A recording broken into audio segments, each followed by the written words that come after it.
اربوں لوگوں میں سے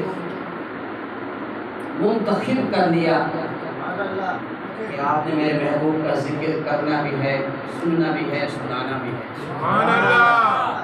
تو کائنات کے اندر سب سے عظیم تر ذکر اللہ کے ذکر کے بعد اگر کسی ہستی کا ذکر ہے تو وہ ذکر مصطفیٰ احمد مجتبیٰ محمد مصطفیٰ صلی اللہ تعالی علیہ وآلہ وسلم کی ذات مقدسہ کا ذکر ہے۔ سبحان اللہ۔ اور غالباً آج ماہ ربیع الاول شریف کا چاند ہو چکا ہے۔ میسیجز اور سوشل میڈیا کے ذریعے سے جو پتہ چلا اور جو معلوم ہوا، اور میرے سامنے بیٹھے ہوئے معزز حاضرین اس چیز کی تصدیق کر رہے ہیں کہ آج ماہ ربیع الاول شریف کا چاند ہو چکا ہے اور کل کا دن پہلی ربیع الاول شریف کے دن ہے اور آج پہلی رات ہے۔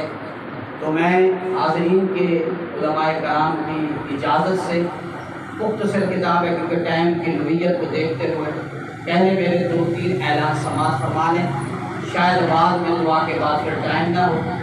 جیسے ہی خطاب 15-20 منٹ کے اندر پورا ہوگا اس کے بعد دعا خیر ہوگی۔ لنگر سے قبل پرچم کشائی کا اہتمام ہے۔ پرانا نام چبوترا چوک، اب جو موجودہ نام ہے میلاد مصطفیٰ چوک۔ سبحان اللہ۔ جو ہمارے شہید اہل سنت مخدوم شہید ڈاکٹر ذوالفقار سیدی صاحب کی کاوش و جستجو سے اس کا نام میلاد مصطفیٰ بھی منتخب کیا گیا۔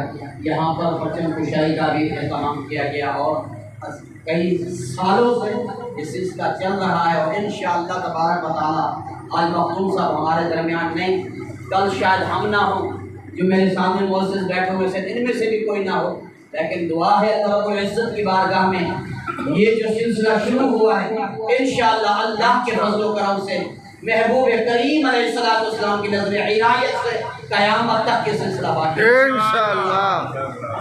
اور یہ ایسا عظیم کام ہے، ایسا عظیم عمل ہے، کرنے والے آج اور اس کی ابتدا کروانے والے آج تو اپنے قبروں کے اندر آرام پذیر ہیں۔ ہمارا یقین ہے کہ یہ صدقہ جاریہ ہے اور انشاءاللہ تبارک و تعالی ہم تو ان کو دعاؤں میں یاد کرتے ہیں، اپنی دعاؤں میں دعائے مغفرت کی صورت میں اگر ہم دعائے مغفرت میں بھول بھی جائیں تو اللہ رب العالمین کی ذات وہ ایسی بابرکت ذات ہے، وہ ایسی فضل و کرم کرنے والی ذات ہے جس نے صدقہ جاریہ کا کام کر دیا، ہم اس کو یاد کریں نہ کریں، اللہ کے فضل و کرم سے اس کے نامہ اعمال میں نیکیوں کا اضافہ ہوتا رہتا ہے اور بدولت نیکیوں کی صورت میں اس کے درجات جنت کے اندر بلند ہوتے رہتے ہیں۔ سبحان اللہ۔ سبحان اللہ۔ نعرہ رسالت۔ یا رسول اللہ۔ تو محبوب پاک علیہ السلام کی ایک تو یہ تھا کہ پرچم کشائی کے بعد پھر واپس یہیں پر آ کے لنگر کرایا جائے گا، جیسے پرچم سے ختم ہوگی اور یہاں پر درود السلام نہیں ہوگا، جیسے پرچم کشائی کریں گے درود السلام بھی وہیں پر پڑھا جائے گا اور وہاں پہ ایک دعا بھی ہوگی، اس کے بعد پھر یہیں پر آ کے انشاءاللہ تبارک و تعالیٰ جو بھی لنگر خیر کا اہتمام میلاد مصطفیٰ صلی اللہ علیہ وسلم سے کیا گیا ہے، مسجد حاضہ کی انتظامیہ کی طرف سے جماعت کے تعاون سے انشاءاللہ وہ آپ سب کو پیش کیا جائے گا۔ ایک اعلان یہ ہو گیا، دوسرا اعلان یہ ہے کہ انشاءاللہ تبارک و تعالیٰ اسی سلسلے کا دوسرا جو پروگرام ہے کل جامعہ غزنی مسجد نبی دریا کے اندر قاری مولانا نصیر احمد چشتی صاحب کی طرف سے دعوت، ہماری مرکزی جشن عید میلاد النبی صلی اللہ علیہ وسلم کونسل تعلقہ روڑی رجسٹر کی طرف سے دعوت ہے حاضرین کو کہ جوک در جوک کثیر تعداد کے اندر ابتدائی پروگرام آج شروع ہو چکا ہے، انشاءاللہ آخر تک اسی طرح جوش و خروش کے ساتھ ہر پروگرام کے اندر اپنی شرکت کو یقینی بنائیں انشاءاللہ۔ اور ٹائم بالکل جیسے آج پابندی چلے گی 9:15 بجے تک، سوائے 2-3 بندوں کے یہاں کوئی موجود نہیں تھا تو 8:30 بجے نماز ہو رہی ہے، 9 بجے تک آپ کو چاہیے کہ آپ یہاں پر پہنچ جائیں تو انشاءاللہ 2-4 دن کے اندر میں سمجھے 8:30 والی نماز بھی 8:15 تک آ جائے گی.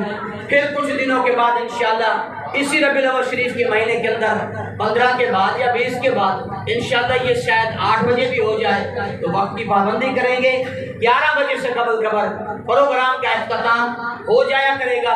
اور انشاءاللہ کل کا جو پروگرام ہے اس کے اندر خصوصی خطاب جانشین رفیق ملت حضرت علامہ مفتی محمد عارف سعیدی صاحب کا خطاب ہوگا. آپ انشاءاللہ ان کا علمی روحانی خطاب سنیں گے اور اپنے علموں میں بھی اضافہ کریں گے, اپنے ایمان کی تقویت کو بھی مضبوط کریں گے, اپنے عقائدوں کو بھی, عقائد و نظریات کے اندر بھی استقامت کو پیدا کریں گے. تو انشاءاللہ بھرپور شرکت کریں گے. تو اب آ جائیں میلاد مصطفیٰ صلی اللہ تعالی علیہ وآلہ وسلم کی سب سے پہلی وجہ یہ منانے کی کہ ہم مناتے اس لیے میلاد مصطفیٰ کہ ہم شرک کی نفی کرتے ہیں, کیونکہ جو پیدا ہوتا ہے وہ خدا نہیں. سب سے عظیم وجہ بتا رہا ہوں, جو پیدا ہوتا ہے وہ خالق نہیں, جو پیدا نہ ہو اور جو پیدائش سے پاک ہو وہ خالق ہے, اور جو پیدا ہو وہ مخلوق ہے. جو خالق ہو وہ معبود ہوتا ہے, اور جو پیدا ہوتا ہے وہ عبد ہوتا ہے. ہم پیدائش منا کر یہ اپنا عقیدہ لوگوں تک منتقل کرتے ہیں کہ جس کی ذات کی, جس مقدس ہستی کا ہم میلاد منا رہے ہیں, ہم کوئی جاہل نہیں ہیں. اللہ کے فضل و کرم سے اتنا ہم ضرور جانتے ہیں جو پیدا ہونے والا ہوتا ہے وہ کبھی خالق نہیں ہو سکتا. خالق وہ ہے جو لم یلد ولم یولد ہے, یہ خالق کی صفت ہے. جو پیدا ہو تم کہتے ہو شرک تو صفات کے اندر کسی کو ملا, رب کی صفت ہے کہ وہ کسی سے پیدا نہیں ہوا. اگر ہم یہ کہیں معاذ اللہ کہ اللہ کے نبی بھی پیدا نہیں ہوئے تو پھر تو آپ ہمارے اوپر فتویٰ لگا سکتے ہو. ہم تو رسول کی ولادت کو ڈنکے کی چوٹ پر بتا بھی رہے ہیں, منا بھی رہے ہیں. سبحان اللہ. پھر یہ کہاں سے تصور پیدا ہو گیا؟ تو انشاءاللہ تبارک و تعالی محبوب کے میلاد منانے کا مقصد اپنے خوشی کا اظہار کرنا ہے. اپنے محبوب کی ولادت کے اوپر خوش ہونے کا یہ اظہار کرنے کا یہ محافل سجا کر ایک طریقہ ہے. لوگوں تک اپنی خوشی کو منتقل کرنے کا یہ جلسے, یہ جلوس, یہ میلاد کی مجالس ایک ذریعہ ہے. یہ اظہار محبت ہے مصطفیٰ سے. ہمیں اظہار محبت بھی آقا سے کرنی ہے, ہمیں حقیقت محبت کو بھی اپنانا ہے. سبحان اللہ. محبوب کا ذکر اظہار محبت ہے. محبوب کے فرمان پر عمل پیرا ہونا حقیقت محبت ہے. ہمیں محبوب کی ولادت کے مقصد کو بھی سمجھنا ہے, محبوب کی ولادت کے مقصود کو بھی سامنے رکھنا ہے کہ اللہ کے نبی اس دنیا میں آئے کس مقصد کو لے کر, اور اللہ نے تاج نبوت اور ختم نبوت کا تاج پہنا کر قیامت تک مصطفیٰ کی امت کو بھی باقی رکھ دیا, مصطفیٰ کی شریعت کو بھی باقی کر دیا, پاک نبی کی سنت کو بھی باقی رکھ دیا. تو یہ مصطفیٰ کے آنے کی وجہ کیا ہے؟ ہم کیوں یہاں آئے, کس وجہ سے آئے, کس مقصد سے آئے ہیں؟ بغیر بھی مقصد کیا ہے؟ ہم تو پورے مہینے سے تیاریاں کر رہے ہیں. ہمارے سامنے مقصد ایک تھا کہ پاک محبوب علیہ السلام کی ولادت کا مہینہ شروع ہونے والا ہے. ہم نے اس سے قبل کئی میٹنگیں بھی کی, ہم نے بیٹھ کر ایک دوسرے سے مشورے بھی کیے کہ زیادہ سے زیادہ, بہتر سے بہتر ہم اپنے پاک محبوب محمد مصطفیٰ احمد مجتبیٰ صلی اللہ تعالی علیہ وآلہ وسلم کے جشن کو بہترین سے بہترین تک طریقے سے منائیں. اس مقصد کو سامنے رکھتے ہوئے آج اس کی ابتدا ہے اور پہلا جلسہ ہے. سبحان اللہ. ہم کیوں آئے گھروں سے اٹھ کر؟ ہمارے ذہنوں میں کیا خیال تھا, ہمارے ذہنوں میں کیا مقصد و مقصود رکھا ہوا تھا کہ ہم جا رہے ہیں موتی مسجد کے اندر, وہاں ثنا خان رسول آئیں گے, مصطفیٰ کی تعریف نعت کی صورت میں سنائیں گے، اللہ کے کلام کی تلاوتیں سنائیں گے، علماء کرام قرآن کی روشنی احادیث مبارکہ کی روشنی میں محبوب مصطفیٰ کی ولادت کا مقصد بتائیں گے۔ بولیے تو صحیح، بولیے تو صحیح۔ میں اتنی مشکل زبان تو نہیں بول رہا، یہی ہے نا ہماری مادری زبان تو پاکستان کی یہی ہے، اردو ہی ہے۔ سمجھ آ رہی ہے تو میرے ساتھ رہیں، مجھے پتہ چلے کہ میں جو بیان کر رہا ہوں وہ آپ سن بھی رہے ہیں، سمجھ بھی رہے ہیں۔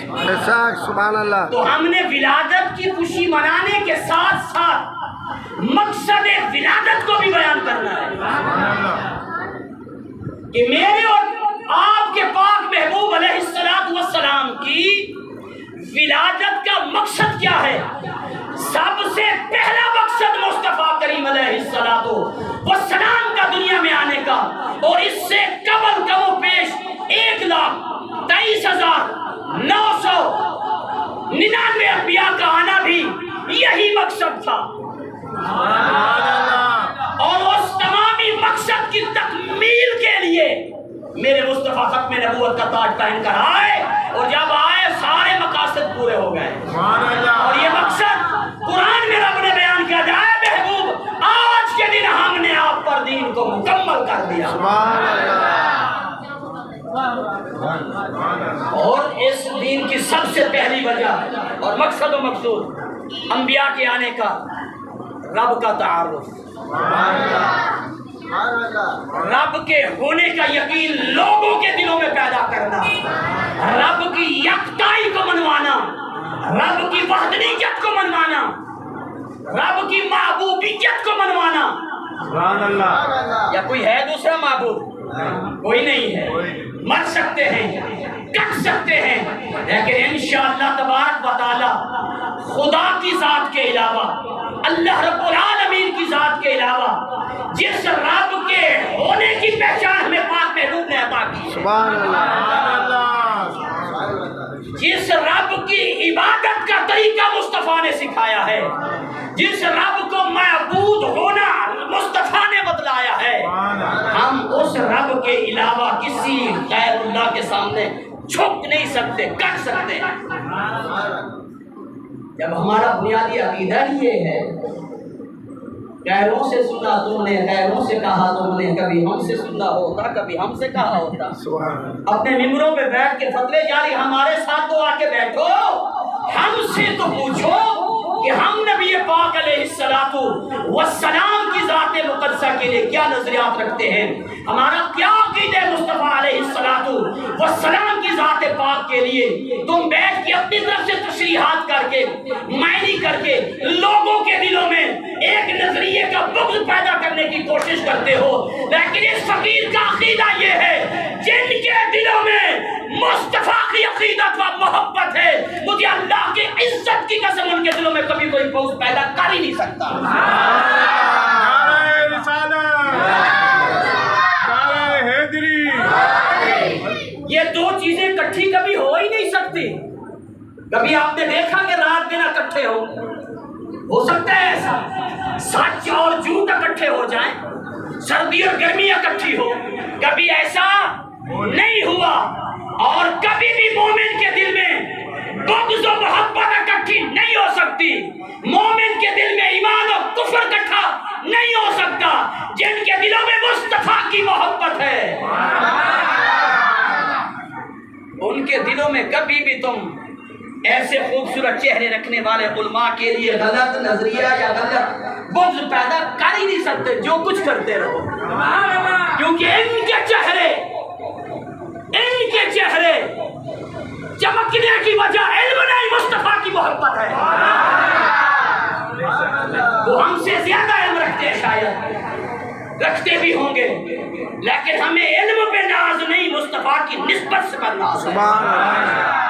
ہمیں علموں پر ناز نہیں ہے، یہ میں اپنی فطرت اور اپنی نظریے کی بات کر رہا ہوں، شاید آپ اختلاف کریں اس بات پر، آپ کا حق بھی کر سکتے ہیں، یہ میں اپنی بات کر رہا ہوں۔ میرا عقیدہ یہ ہے کہ مجھے نہ علم پہ ناز ہے، نہ 5 وقت امامت کرنے پہ ناز ہے، نہ 150-200 بچوں کی تعلیم دینے پر ناز ہے۔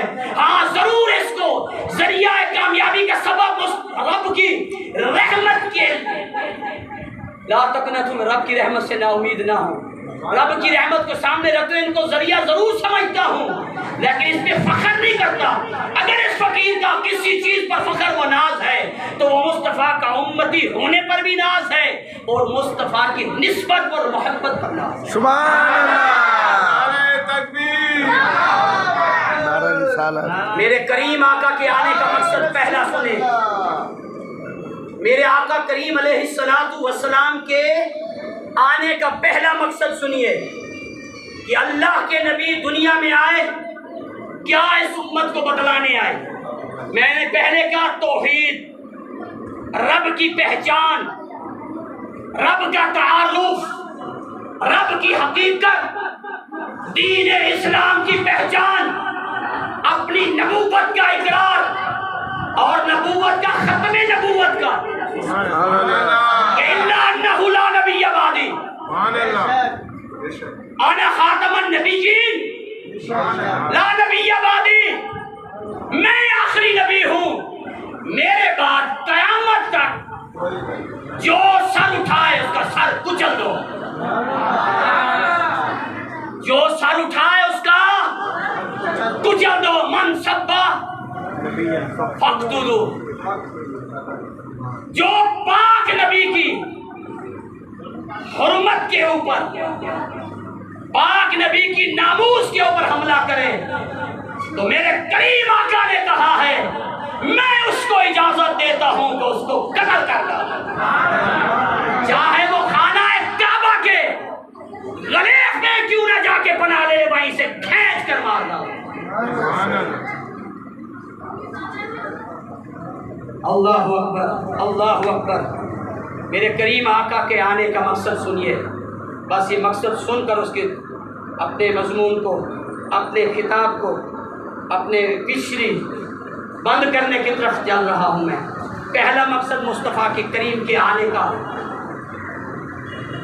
کیا کہ میں اپنی امت کو بتلاؤں کہ وضو کی فضیلت کیا ہے۔ وضو صرف نماز پڑھنے کے لیے نہیں کیا جاتا کہ نماز پڑھیں گے تو وضو کریں گے بھلی ایسے گھومتے رہیں۔ اگر آپ وضو کے ساتھ گھوم پھر رہے ہیں، میرے نبی پاک علیہ السلام نے فرمایا ہے وضو کے ساتھ آپ اس زمین پر جتنے بھی قدم رکھے، ہر قدم کی بدولت اللہ رب العالمین کی طرف سے آپ کے نامہ اعمال میں نیکیاں لکھی جاتی ہیں۔ یہ میرے پاک محبوب نے بتلایا ہے۔ اور وضو کی حالت میں سو جاتے ہو، آپ وضو کر کے نیند کرتے ہو، اگر آپ کو موت آ جاتی ہے گویا شہادت کے اقسام میں سے ایک قسم یہ بھی شہادت کی ہے۔ یہ کس نے بتلایا ہے؟ اب ہم وضو کے ساتھ رہیں گے، یہ مقصد ہے میرے مصطفیٰ کے آنا اور مخلوق کی اصلاح کرنے کا۔ دوسرا مقصد یہ ہے کہ لوگوں سنو، مسواک کرنے کی کیا فضیلت ہے۔ آج ہم نے اس جگہ کے اوپر ٹوتھ پیسٹ لے لیے، اب کسی کے ہاتھ میں مسواک دے لو تو کہتے ہیں وہابی تو نہیں ہے۔ اب یہ نظریہ بنا دیا گیا ہے، اگر جیب میں مسواک کھڑا تو سمجھتے پتہ نہیں یہ وہابی دیوبندی تو نہیں ہے۔ اللہ کے فضل و کرم سے سنی ہے اور مسواک کی سنت کو ماننے والے ہیں۔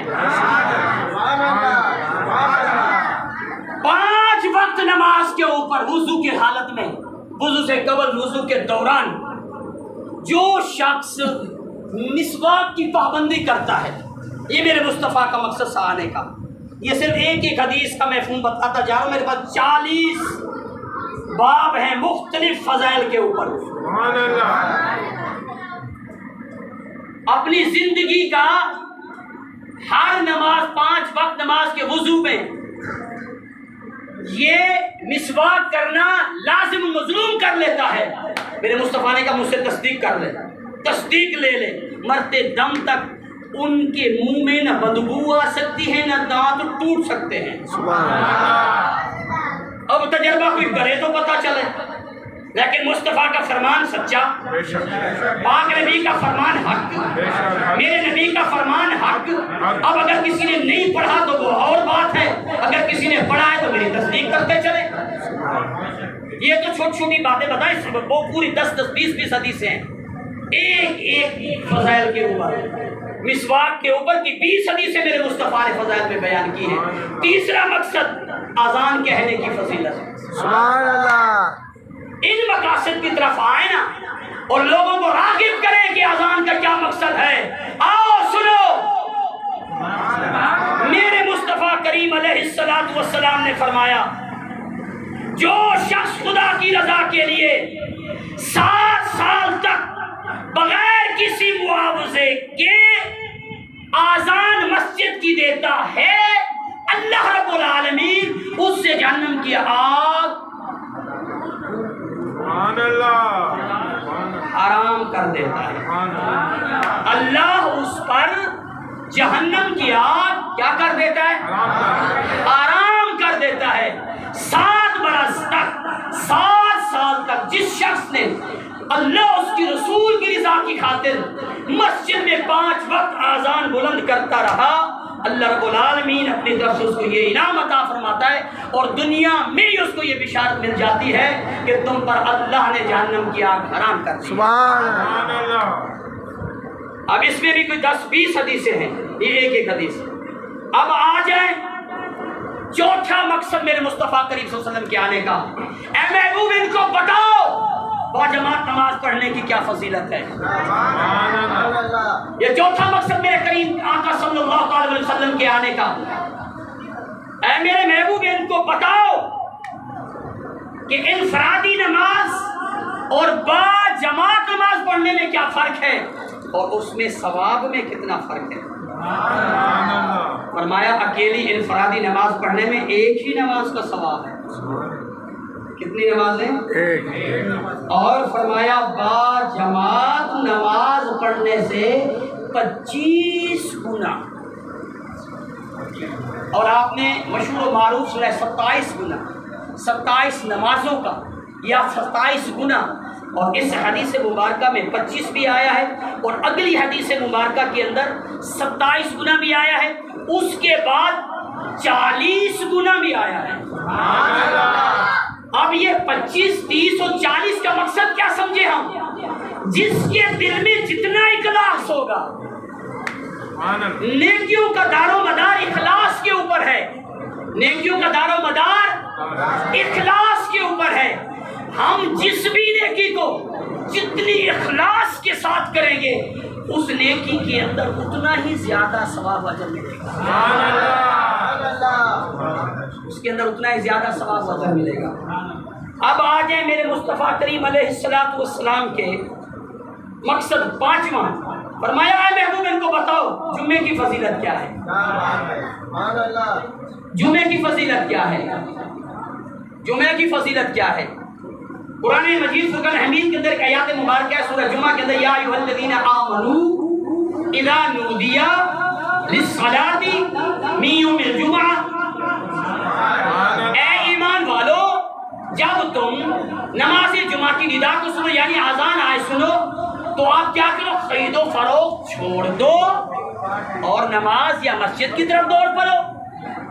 اور باقی نمازوں کے لیے یہ اعلان نہیں ہے، گناہ ضرور ہے، اللہ کی ناراضگی کا سبب ضرور ہے نمازیں چھوڑنا، لیکن جمعہ المبارک کی تاکید میں یہ بتایا گیا ہے کہ جب تم جمعے کی نماز چھوڑتے ہو تو اللہ رب العالمین کی طرف سے جمعے کی نماز چھوڑنے والے کے دل پر ایک سیاہ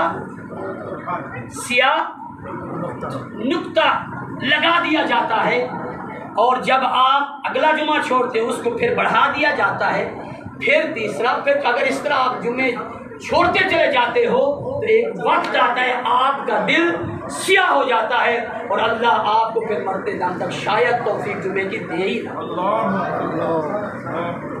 اور اگر ایک میں نے جمعہ چھوڑ دیا بغیر کسی وجہ کے اور میرے دل پر کالا سیاہ دن کا لگ گیا، یہ مصطفیٰ کی حدیث بھی ہے، یہ مفہوم حدیث کا ہے، اگلے جمعہ پھر آپ نے پڑھا